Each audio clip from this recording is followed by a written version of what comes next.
नमस्कार. आपण इयत्ता 10वी गणित भाग 2 चे वर्तुळ तिसरे प्रकरण वर्तुळ हे पाहत आहोत. आपण बऱ्याचशा संकल्पना अगोदरच्या तासामध्ये पाहिलेली आहेत. आज आपण सराव संच 3.1 मधील काही उदाहरणे पाहूया. सराव संच 3.1 मधलं पहिलं उदाहरण आहे, आकृतीत केंद्र सी असलेल्या वर्तुळाची त्रिज्या 6 सेमी आहे. आकृती प्रोव्हाइड केलेली आपल्याला दिलेली आहे. या आकृतीमध्ये केंद्र सी असलेल्या वर्तुळाची त्रिज्या AC ही त्रिज्या आहे, हे 6 सेमी आहे. रेषा AB या वर्तुळाला बिंदू A मध्ये स्पर्श करते. AB जी रेषा आहे ती वर्तुळाला A या बिंदूमध्ये स्पर्श करते. मग तुम्हाला हे बरोबर प्रमेय आठवत असेल, त्रिज्या स्पर्शिका प्रमेय आपण जे वापरलेला आहे, स्पर्शिका त्रिज्या प्रमेय, की कोणतीही रेषा वर्तुळाला एखादी म्हणजे वर्तुळाला कोणत्याही बिंदूतून जाणारी रेषा त्या बिंदूमधून जाणाऱ्या किंवा त्या तो बिंदू आणि केंद्रबिंदू याला जोडणाऱ्या त्रिज्येला लंब असते. मग ही रेषा या त्रिज्येच्या या स्पर्शबिंदूमधून जाते. या स्पर्शबिंदूमधून जाणारी ही त्रिज्या आहे AC, याला लंब आहे, म्हणजे हा काटकोन त्रिकोण आहे एवढं लक्षात येतं. या माहितीवरून पुढील प्रश्नांची उत्तरे द्या. पहिला प्रश्न आहे, कोन CAB चे माप किती अंश असेल? CAB इथं थोडाही विचार करण्याची गरज नाही. स्पर्शिका त्रिज्या प्रमेय आपण वापरू शकतो. वर्तुळाच्या कोणत्याही बिंदूमधून जाणारी रेषा तो बिंदू केंद्राला जोडणाऱ्या त्रिज्येला लंब असते. याला हा प्रमेय जो आहे त्याला आपण काय म्हणतो? स्पर्शिका त्रिज्या प्रमेय. आणि या स्पर्शिका त्रिज्या प्रमेयानुसार मग CAB चं माप 90 अंश आहे. इथं किती आहे ते विचारलं का? तर स्पर्शिका त्रिज्या प्रमेय आहे आणि त्यानुसार आपल्याला असं सांगता येईल. म्हणून डायरेक्टली याचं उत्तर लिहूया. म्हणून कोन CAB बरोबर आहे 90 अंश, किंवा त्याचा उल्लेख थोडा केला तरी चालेल की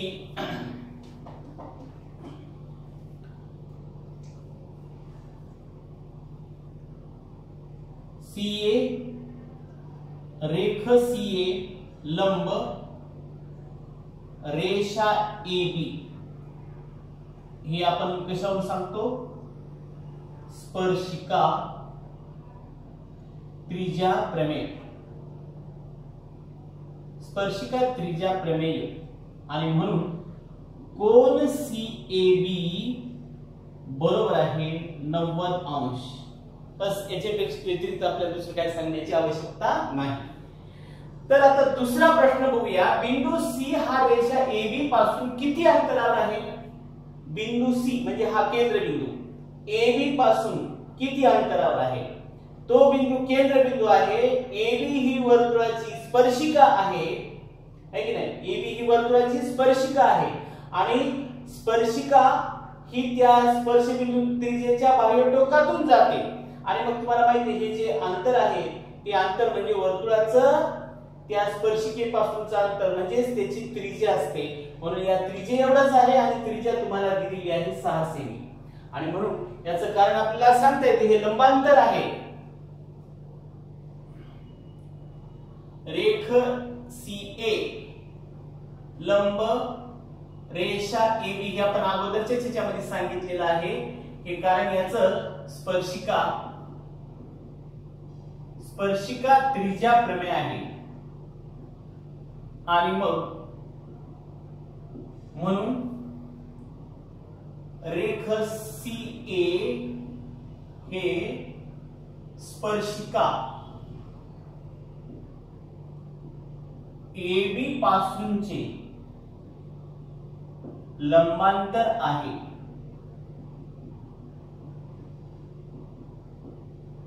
आणि मग लंबांतर म्हणजे हे अंतर, याच्यापासूनचं अंतर AC बरोबर आहे.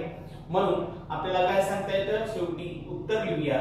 बिंदू C हा रेषा AB पासून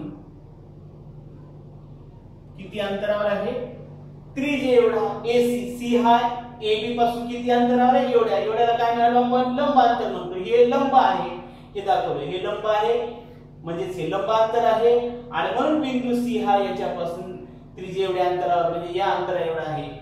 किती सेंटीमीटर मग ते 6 सेमी आहे अंतरावर आहे.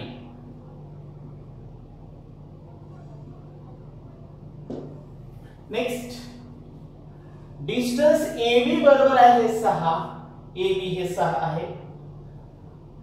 त्याच्यानंतर CA बरोबर आहे परत 6. CA हे त्रिज्या सुद्धा 6, हे AB सुद्धा 6. तर BC काढायचं. हा काटकोन त्रिकोण होतो इथे सांगितले लंब आहे म्हणून पायथागोरसचा प्रमेय वापरूया. त्रिकोण CAB हा काटकोन त्रिकोण आहे आणि म्हणून पायथागोरसच्या प्रमेयानुसार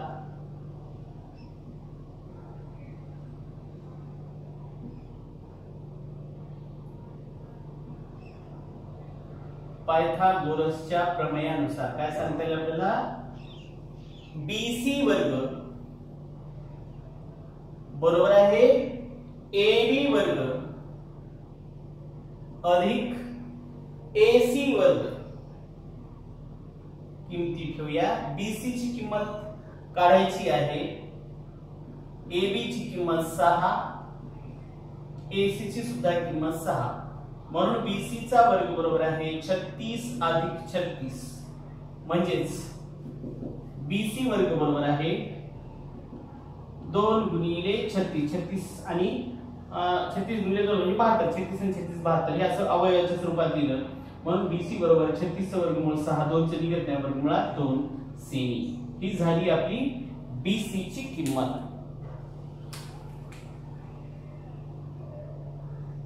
त्यानंतर पुढचं कोन ABC चे माप किती अंश आहे आणि का?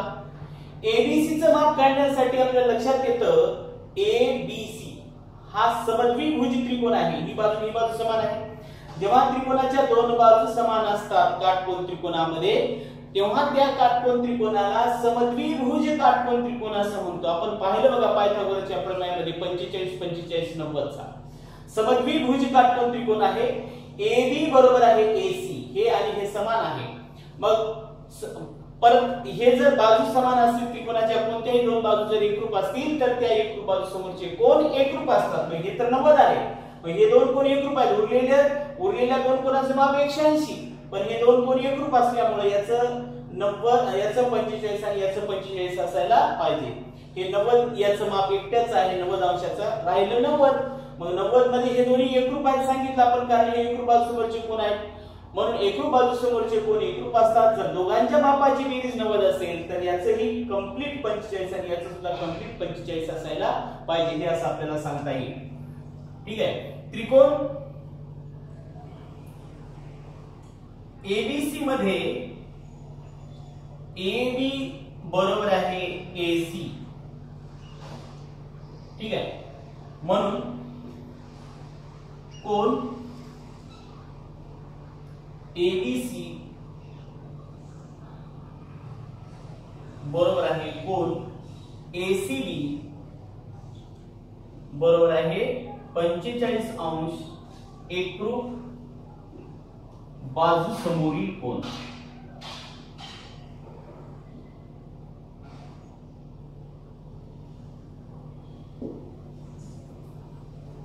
ठीक आहे. तर अशा प्रकारे आपण पहिल्याचं उत्तर पाहिलेलं आहे. या CAB चं माप 90 अंश आहे. त्याच्यानंतर दुसऱ्यामध्ये बिंदू C हा रेषे AB पासून 6 सेमी अंतरावर आहे. तिसऱ्याचं BC बरोबर आहे 6 वर्गमुळात 2 सेमी आणि चौथ्याचं त्या कोणाचं माप जे कोण आहे विचारलेला कोण म्हणजे ABC च आहे. कोण ABC बरोबर आहे 45 अंश. ठीक आहे.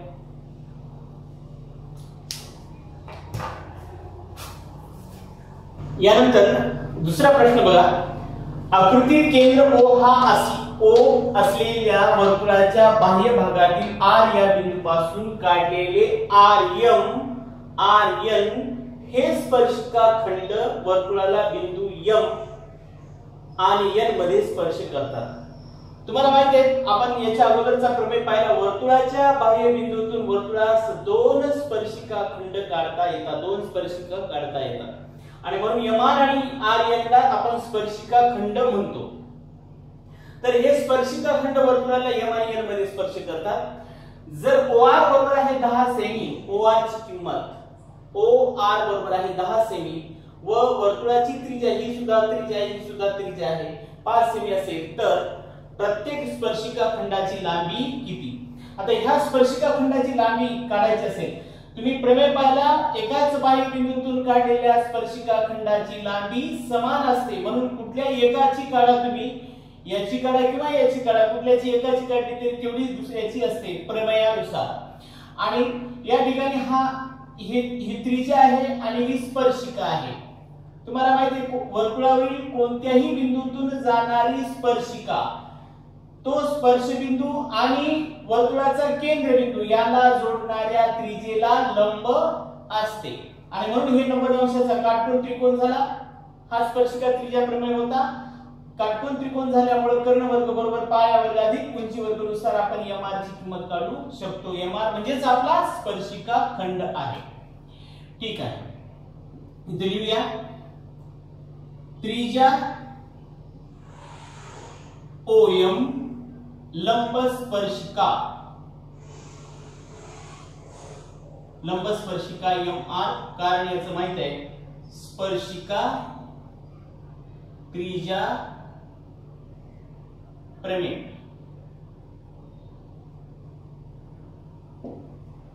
यानंतर त्रिकोण OMR हा काटकोन त्रिकोण आहे.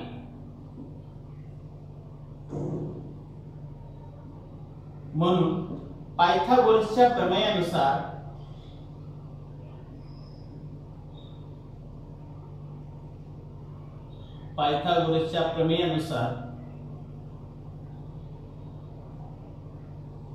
काय सांगता येईल, MR वर्ग बरोबर आहे OR वर्ग बरोबर आहे कर्ण वर्ग, OR काटकोन असं म्हणतो, OR वर्ग बरोबर आहे OM वर्ग अधिक MR वर्ग.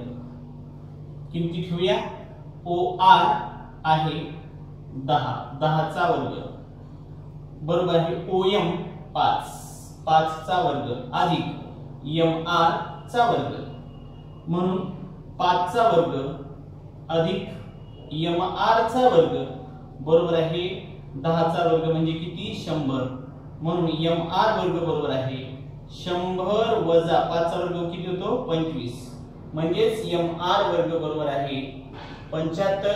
याला असं लिहू शकतो MR वर्ग बरोबर आहे 25 गुणिले 3 आणि म्हणून सांगता येतं MR बरोबर वर्गमूळ घ्या दोन्ही साइडचं 25 वर्गमूळ 5 आणि 3 चं वर्गमूळ 3 सेमी. आता सांगितल्याप्रमाणे MR जेवढा असेल तेवढंच NR असेल, कारण एकाच बाह्य बिंदूतून काढलेल्या स्पर्शिका खंडाची लांबी समान असते, म्हणून MR एकरूप किंवा बरोबर आहे NR. एकाच किंवा डायरेक्ट किंमत लिहूया बरोबर आहे 5 वर्गमूळ 3 सेमी आणि कारण लिहिता येतं एकाच बाह्य बिंदूतून काढलेले स्पर्शिका खंड.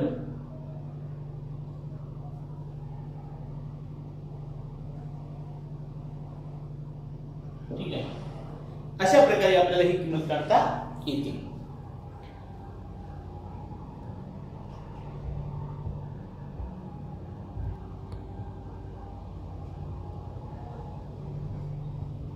त्यानंतर दुसरं बघा, कोन MRO चे माप काढायचे आपल्याला. कोन MRO चे माप कसं काढता येईल. MRO तर आता आपल्याला हे लक्षात आलं, ही बाजू जेवढी आहे तेवढी ही बाजू आहे, ही तर ही आहे सामायिक आणि ही बाजू या बाजूची एकरूप आहे, म्हणजे हे दोन त्रिकोण एकरूप असतात. कोणतीही कसोटी वापरा तुम्ही, कर्णभुजा कसोटी वापरली तरी चालते. बघा हा कर्ण आहे दोघांचा सामायिक, त्याच्यानंतर ही भुजा आहे तो व एकाच वर्तुळाच्या त्रिज्या पण त्या एकाच बाह्य बिंदूतून काढलेल्या स्पर्शिका खंडाची लांबी समान असते. या प्रमेयामध्ये सिद्ध करताना हेच घेतलं होतं कर्ण याचा कर्ण या त्रिकोणाच्या कर्णाशी एकरूप, ही बाजू या बाजूशी एकरूप, एकाच वर्तुळाच्या त्रिज्या आणि कर्ण भुजा कसोटीनुसार हे दोन त्रिकोण एकरूप. पुन्हा लिहिण्याची गरज नाही, आपण डायरेक्टली असे लिहू शकतो. MRO चे माप किती विचारले? MRO कोन MRO एकरूप कोन NRO आपण माप काढू. सॉरी आपल्याला MRN चं काढायचं नाही, अगोदर MRO चं माप काढूया. बघा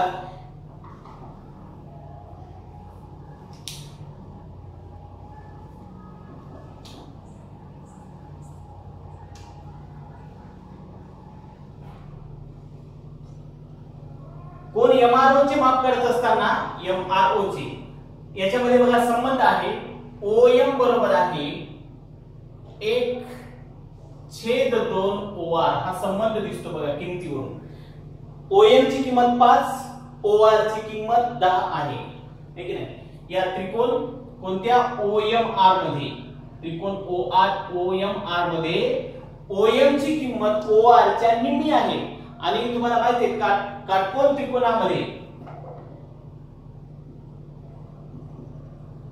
या काटकोन त्रिकोणामध्ये जर काटकोन त्रिकोणामध्ये एक बाजू कर्णाच्या निम्मी असते तर ती बाजू कोणत्या कोणासमोरची असते? 30 अंश कोणासमोरची. परत तेच पायथागोरसच्या प्रमेयामध्ये आपण पाहिलेलं आहे. म्हणून OM ही 30 अंश कोणासमोरील बाजू आहे. 30 अंश कोणासमोरील बाजू आहे. आता इथे 30 डायरेक्ट का सांगितलं? कारण काटकोन त्रिकोणामध्ये 89 आहे आणि काटकोन त्रिकोणामध्ये जर असा ऋणद्रव्य दिसून येत असेल तर निश्चितच ही बाजू 30 अंश कोणासमोरची असायला पाहिजे. मग ही बाजू म्हणजे कोणती आहे? OM 30 अंश कोणासमोरची बाजू म्हणजे R हा म्हणजेच कोन R हा 30 अंशाचा असायला पाहिजे. हे आपण 30-60-90 च्या प्रमेयानुसार लिहिलेलं आहे. आणि म्हणून आपला जो कोन आहे MRO 3 अक्षर घ्यायचे MRO बरोबर आहे 30 अंश. हे आपल्याला विचारलेलं आहे. त्यानंतर तिसरं बघा कोन MRN चे माप किती? MRN चे माप किती? MRN चे माप काढायचं असेल तर तुम्हाला हे कोन आणि हे कोन माहित असणं आवश्यक आहे. याचं माप माहिती आहे तर हे सुद्धा त्याचं माप तेवढंच असेल कारण हे दोन्ही त्रिकोण एकरूप आहेत. आपण एकाच बाह्य बिंदूतून काढलेल्या स्पर्शिका खंड एकरूप असतात या प्रमेयामध्ये याच प्रकारे सिद्ध केलेले ते असे दोन त्रिकोण. कर्ण या त्रिकोणाचा कर्ण या त्रिकोणाच्या या कर्णाशी एकरूप सामायिक बाजू, या त्रिकोणाची ही भुजा या त्रिकोणाच्या या भुजेशी एकरूप आहे. एकाच वर्तुळाच्या त्रिज्या म्हणून कर्ण भुजा कसोटीनुसार हे दोन त्रिकोण एकरूप. किंवा मापाचा विचार केला तर हे याच्याशी एकरूप आहे, हे तर सारखंच आहे. आणि ही किंमत काढली आपण MR जेवढा असतं तेवढंच NR असतं. म्हणजेच बाबा कसोटीनुसार हे दोन त्रिकोण एकरूप आहेत. कुठलीही कसोटी वापरली तर तुम्हाला एकरूप दाखवता येतील. म्हणून आपण डायरेक्टली लिहूया की कोन MRN एकरूप कोन MRO एकरूप कोन NRO. इथे लिहूया एकरूप त्रिकोणाचे संगत कोन. इथं परत एकरूप दाखवण्याची गरज नाही, डायरेक्टली आपल्याला कळतं कारण ही सिद्धता वगैरे पाहिलेली आहे. म्हणून कोन MRN बरोबर आहे MRN चं जर माप काढायचं असेल तर MRO प्लस NRO. कोनांच्या बेरजेच्या गुणधर्मानुसार या कोनाचं माप अधिक या कोनाचं माप म्हणजे पूर्ण कोनाचं माप होतं. MRN चं माप काढायचं आपल्याला पूर्ण कोनाचं म्हणजे अगोदर या कोनाचं माप कोन MRO अधिक कोन NRO. म्हणून कोन MRN बरोबर आहे MRO किती आहे 30 आणि MRO जेवढा आहे तेवढाच NRO म्हणजे हे सुद्धा 30 अंश. म्हणून कोन MRN बरोबर आहे 60 अंश. हे झालं आपलं तिसरं.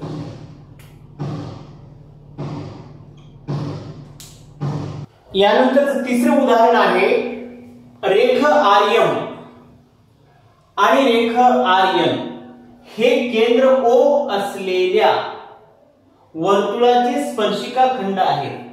हे स्पर्शिका खंड आहेत दोन. तर रेख OR हा कोन MRN या कोनाचा आणि MON या कोनाचा, या दोन्ही कोनांचा दुभाजक आहे हे सिद्ध करा. हा OR या कोनाचा म्हणजे MON चाही दुभाजक आहे आणि MRN चाही दुभाजक आहे हे आपल्याला सिद्ध करायचं आहे. कोणत्याही कोनाचा दुभाजक आहे हे सिद्ध कसं करणार? तर हा कोन या कोनाशी, हे जर दोन कोन एकरूप असतील, सारखे असतील, तर याला आपण या कोनाचा दुभाजक म्हणू. तसंच या पूर्ण कोनापैकी हे कोन आणि हे कोन समान असेल, एकरूप असेल, तर OR ला या कोनाचा दुभाजक म्हणता येईल. म्हणजे तुम्हाला नेमकं हे कोन या कोनाशी एकरूप दाखवावा लागेल, हा कोन या कोनाशी एकरूप दाखवावा लागेल, तर म्हणता येईल की OR हा MON त्याचबरोबर MRN या दोघांचाही कोन दुभाजक आहे. म्हणजे कोन एकरूप दाखवायचं असेल तर हे दोन कोन वेगवेगळ्या त्रिकोणामधले कोन आहेत. म्हणजे हे दोन त्रिकोण एकरूप दाखवावे लागतील आणि हे दोन त्रिकोण एकरूप दाखवण्याचं आपण आतापर्यंत कितीतरी वेळेस पाहिलेलं आहे. हे त्रिकोण दिसले की एक कसोटी आपल्याकडे फिक्स आहे, ती म्हणजे कर्णभुजा कसोटी. कारण दोन काही नाही दिलं तरी हे सामायिक बाजू आहे आणि ही भुजा एकरूप असतेच, कारण एकाच वर्तुळाच्या त्रिज्या कर्णभुजा कसोटीनुसार हे दोन त्रिकोण एकरूप. जर हे दोन त्रिकोण एकरूप असतील तर याचे संगत कोन एकरूप, म्हणून याच्यातला हा कोन या कोनाशी एकरूप असेल आणि हा कोन या कोनाशी एकरूप आहे. मग हे जर दोन कोन एकरूप असतील तर याला दुभाजक म्हणू शकतो या कोनाचा, हे कोन एकरूप असतील तर याला दुभाजक म्हणू शकतो या कोनाचा. म्हणजे सिद्ध झालं. ठीक आहे. तर यासाठी आपण काय करू, आपला जो स्पर्शिका त्रिज्या प्रमेय आहे ते वापरून हे 90 अंशाचं हे 90 अंशाचं हे दाखवूया आपण. कोन OMR बरोबर आहे 90 अंश. त्याचबरोबर कोन ONR हा सुद्धा 90 अंशाचा कोन आहे. कशावरून ठरवला आपण 90 अंशाचा कोन? कारण वर्तुळाच्या कोणत्याही बिंदूतून जाणारी स्पर्शिका, हा स्पर्शिका खंड म्हणजे ही स्पर्शिका, जाणारी स्पर्शिका त्या बिंदूतून वर्तुळास जोडलेल्या त्रिज्येला, वर्तुळापर्यंत वर्तुळाच्या केंद्रामध्ये म्हणजे काढलेल्या त्रिज्येला लंब असते. म्हणून हे 90 अंशाचा हा 90 अंशाचा कोन झाला. पण इथं कारण काय सांगता येतं, स्पर्शिका त्रिज्या प्रमेय. आता फक्त आपल्याला काय करायचं, ह्या काटकोन त्रिकोण आहे हे दाखवण्यासाठी असं लिहिलं आपण. मग या दोन त्रिकोणामध्ये म्हणून त्रिकोण OMR व त्रिकोण ONR या काटकोन त्रिकोणामध्ये, काटकोन त्रिकोण आहे ते आपण इथं सांगितलेलं आहे. या काटकोन त्रिकोणामध्ये कर्ण OR, कर्ण म्हणा किंवा डायरेक्ट आपण बाजू लिहिलं तरी चालतं, कर्ण OR, एकरूप कर्ण OR सामायिक बाजू आहे या त्रिकोणांची, सामायिक बाजू, आणि बाजू किंवा भुजा OM, एकरूप बाजू ON, कारण याचं एकाच वर्तुळाच्या त्रिज्या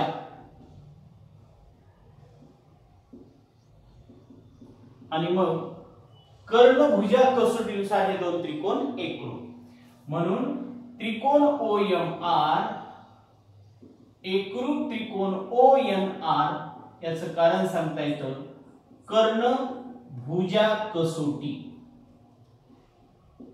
कर्णभुजा कसोटी. आणि मग हे दोन जर त्रिकोण एकरूप असतील तर यांचे संगत घटक एकरूप असतात. संगत घटक कोणते घेणार आपण? हा कोन, म्हणून कोन OMR कोन MOR एकरूप कोन बघा MOR हा कोन एकरूप कोन NOR त्याचबरोबर इकडचं सुद्धा या त्रिकोणातला MRO एकरूप कोन NRO एकरूप त्रिकोणाचे संगत कोन आणि मग हे जर कोन एकरूप असतील तर याच्यावरून काय सांगता येतं म्हणून रेख OR हा MOR आणि NOR हे समान आहे म्हणजेच MON कोन MON तसेच कोन MRN चा दुभाजक आहे